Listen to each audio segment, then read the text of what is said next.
Okay, welcome back. In this segment, I want to go over how to address ant problems. And then I mentioned in the previous one that the best way to do it is to identify and eliminate the reason why the ants are there, rather than seal them or poison in my case.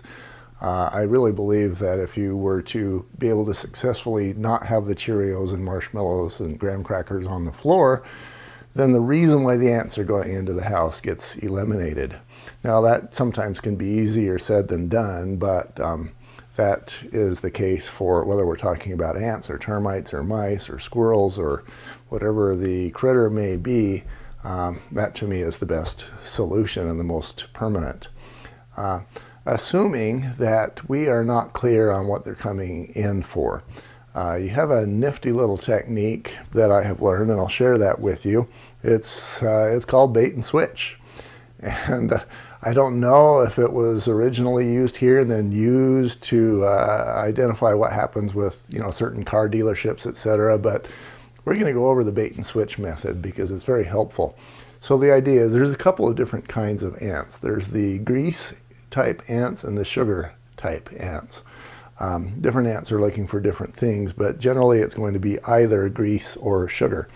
So what you do is you actually get some tape and you place grease or sugar. In this case, jelly is going to be sugar and grease is going to be peanut butter and honey.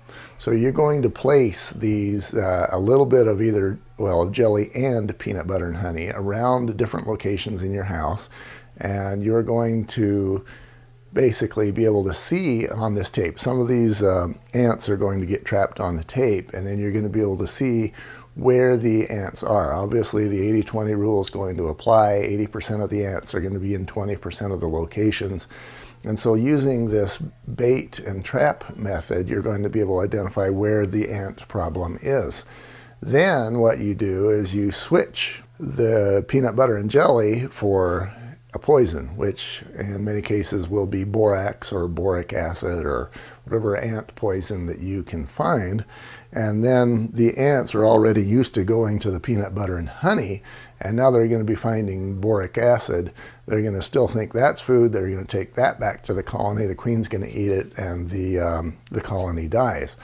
And of course, the third option is always to call the exterminator, and he can come in and kill whatever critters are there in your house today. Finally, another thing that you can do is, in order to get rid of ants on the inside, you can try to kill them on the outside. And that would involve spreading larger amounts. Inside the house, you can do poisons and baits and stuff, but generally you're going to have those be in smaller traps where maybe they're a couple inches in diameter. And the idea again is that the scout ant will find these traps and still bring a small amount of poison back to the exterior. But you can put hundreds or 1,000 times more ant bait outside the house where it's easier for them to get to. And with 1,000 times more ant bait out there, there's 1,000 times more likelihood, I would suspect, that you're going to kill the colony.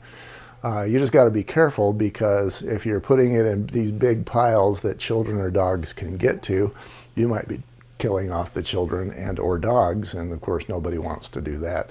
So what I did is I spread it out evenly so that even if the child or the dog was licking the dirt, they would only get a very small dose of the poison I was spreading out. Or putting it actually inside the grass near the house, and of course once it's down in the grass it becomes very difficult for a child or a dog to get to that poison. So that is another answer as well.